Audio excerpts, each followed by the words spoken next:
नमस्कार दोस्तों, स्वागत है आपका अपने चैनल स्टडी अड्डा में। तो दोस्तों, आज की वीडियो में हम डिस्कस करेंगे सीडीपी का चैप्टर नंबर 5, जिसका ये जो नाम हो जाएगा वो हो जाएगा पियाजे, कोहलबर्ग एवं वाइगोत्स्की के सिद्धांत, यानी कि theory of Piaget, Kohlberg and Vygotsky. यानी कि ये जो तीनों के तीनों मनोवैज्ञानिक हैं, आज हम इनके सिद्धांत के जितने भी क्वेश्चंस हैं जो कि हमारे यूटेट एग्जाम में पूछे जाते हैं, सीटेट एग्जाम में पूछे जाते हैं, वो सारे के सारे हम यहाँ पर डिस्कस करने वाले हैं।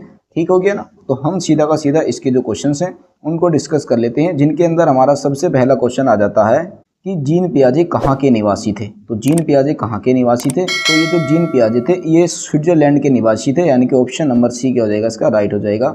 अगला है कि पियाजे ने बच्चों के नैतिक विकास की कितनी अवस्थाओं की पहचान की है। तो पियाजे ने जो नैतिक विकास है बच्चों का, उनकी कितनी अवस्थाएं दी हैं? तो पियाजे ने 4 अवस्थाएं दी हैं। तो इसका मतलब जो ऑप्शन नंबर डी होगा ये क्या हो जाएगा, इसका बिल्कुल राइट आंसर हो जाएगा। ये कौन कौन सी हैं? तो भाई सबसे पहले आप सभी को पता है इंद्रिय जन्य होती है, जो कि 0 से लेकर 2 वर्ष तक की होती है।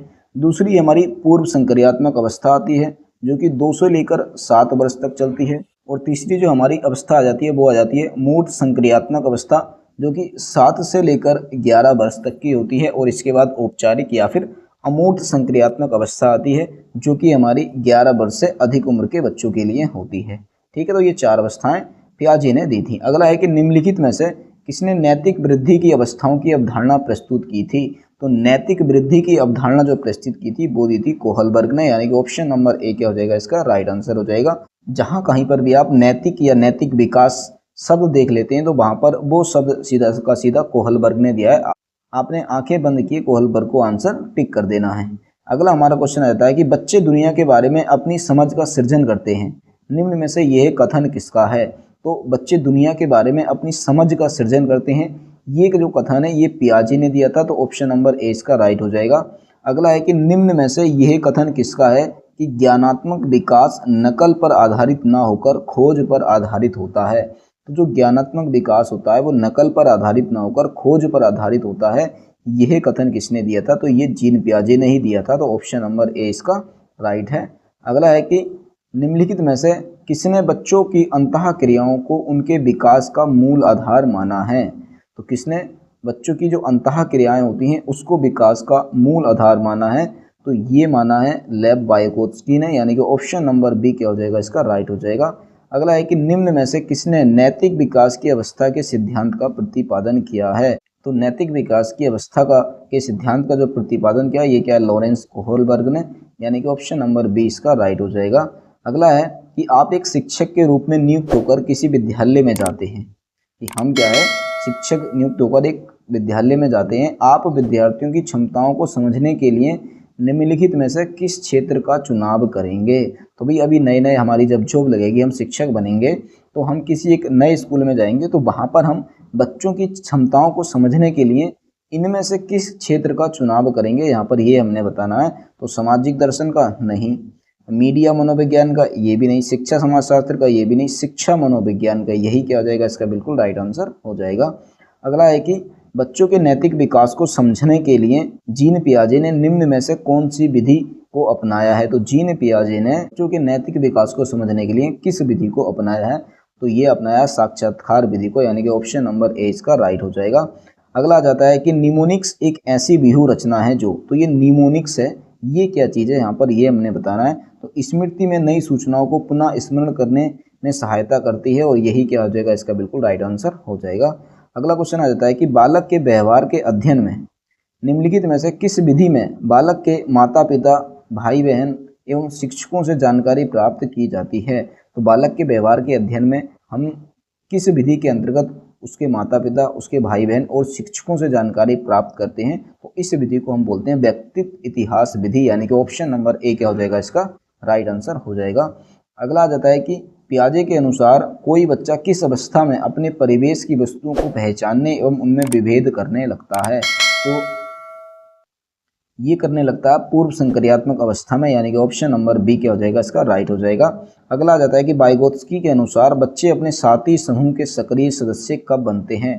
तो अपने साथी समूह के जो सक्रिय सदस्य होते हैं बच्चे, वो किशोरावस्था के अंदर बन जाते हैं, यानी कि ऑप्शन नंबर सी इसका राइट हो जाएगा। अगला आ जाता है कि पियाजे ने किसी बच्चे के विचारों में नए विचारों के समावेश हो जाने को क्या कहा है? तो किसी बच्चे के विचारों में नए विचारों के समावेश होने की जो प्रक्रिया होती है उसको हम सातवीकरण बोलते हैं, यानी कि ऑप्शन नंबर सी इसका राइट है। अगला है कि बच्चों के विकास से संबंधित निर्माण एवं खोज का सिद्धांत निम्न में से किसने दिया था? तो ये दिया था जीन पियाजे ने, यानी कि ऑप्शन नंबर सी इसका राइट हो जाएगा।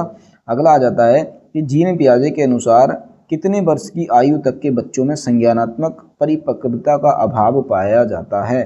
तो ये 6 वर्ष तक के बच्चों की अवस्था में संज्ञानात्मक परिपक्वता का अभाव पाया जाता है। यदि बच्चा 6 से प्लस अधिक उम्र का हो जाता है तो उसके अंदर संज्ञानात्मक परिपक्वता आ जाती है। अगला है कि बच्चों में आधारहीन आत्म चेतनावस्था का संबंध उसके विकास की किस अवस्था से संबंधित है? तो ये हो जाएगा किशोरावस्था था, यानी कि ऑप्शन नंबर सी इसका राइट है। अगला हमारा क्वेश्चन आता है कि वाइगोत्स्की के अनुसार किसी बालक के विकास में सबसे महत्वपूर्ण योगदान निम्न में से किसका है? तो यहाँ पर हमने ये बताना है कि किसी भी बालक के विकास में सबसे महत्वपूर्ण योगदान किसका होता है। तो ये जो होता है ये होता है हमारे समाज का, यानी कि ऑप्शन नंबर सी क्या हो जाएगा इसका राइट हो जाएगा। अगला आ जाता है कि पूर्व माध्यमिक बच्चों के लिए निम्न में से कौन सी क्रिया एक कार्यात्मक क्रिया का स्वरूप है? तो कार्यात्मक क्रिया का जो स्वरूप हो जाएगा वो हो जाएगा मिट्टी के खिलौने को 2 भागों में तोड़कर उसे दोबारा जोड़ना। यही क्या हो जाएगा इसका बिल्कुल राइट आंसर हो जाएगा, क्योंकि इसमें बच्चा क्या कर रहा है, कोई कार्य कर रहा है, कोई फिजिकल वर्क कर रहा है। पहला अगर ऑप्शन देखते हैं तो अपने साथ की आयु के बच्चों में घुल मिल जाना, तो यहाँ पर कोई फिजिकल वर्क नहीं होता। 10 तक के पहाड़ों को मुंह जुबानी याद कर लेना, यहाँ पर भी फिजिकल वर्क नहीं है। माध्यमिक कक्षा की किताबों का अध्ययन करना चाहिए, यहाँ पर भी कोई फिजिकल वर्क नहीं है। फिजिकल वर्क सिर्फ ऑप्शन नंबर बी में ही यहाँ पर दिख रहा है। अगला हमारा क्वेश्चन आ जाता है कि आप अपनी कक्षा के बच्चों के बौद्धिक विकास में परिपक्वता लाना चाहते हैं, इसके लिए आप निम्न में से क्या करेंगे? कि भाई हम क्या एक टीचर हैं और अपनी कक्षा के बच्चे, हमारी कक्षा के जो बच्चे हैं उनमें हम बौद्धिक विकास में परिपक्वता लाना चाहते हैं, तो उसके लिए हम इन ऑप्शन में से हम किसका चुनाव करेंगे? तो बच्चों के समक्ष आने वाली समस्याओं को सुलझाने में उनकी मदद करेंगे, बिल्कुल करेंगे। बच्चों को खूब गृह कार्य देंगे, नहीं। ये होमवर्क जो होता है ये नेगेटिव टैग वर्क होता है। बच्चों को कक्ष में चुपचाप बैठने के लिए कहें तो चुपचाप नहीं बैठने देना, यहाँ पर ये भी गलत हो जाएगा। तो इसका मतलब ऑप्शन नंबर ए ही क्या हो जाएगा इसका बिल्कुल राइट आंसर हो जाएगा। तो दोस्तों ये तो चैप्टर नंबर 5 था, पियाजे, कोहलबर्ग एवं वाइगोत्स्की के सिद्धांत। इसके कुछ सिलेक्टेड कुछ इंपॉर्टेंट क्वेश्चंस थे वो हमने यहाँ पर आपको करा दिए हैं। देखिए अभी आप सोचोगे कि इसके बहुत कम क्वेश्चन में क्यों करा रहा हूँ, तो देखिए इसके जो ज़्यादा क्वेश्चन हैं, खूब डिटेल में जो क्वेश्चन हैं, भर के जो क्वेश्चन हैं हम प्रैक्टिस में करेंगे। बाकी इसके जो अन्य क्वेश्चन हैं हम इसकी प्रैक्टिस सेट में आपको करा देंगे। बाकी ये वीडियो आपको कैसी लगी कमेंट बॉक्स में ज़रूर बताइएगा। और हाँ, अगर आपको ये वीडियो अच्छी लगी हो तो वीडियो को लाइक करना, अपने दोस्तों को शेयर करना, और अगर आप चैनल पर नए हैं तो चैनल को सब्सक्राइब कर लेना। बाकी मिलते हैं फिर बहुत ही जल्द एक नेक्स्ट वीडियो में, तब तक के लिए बेस्ट ऑफ लक।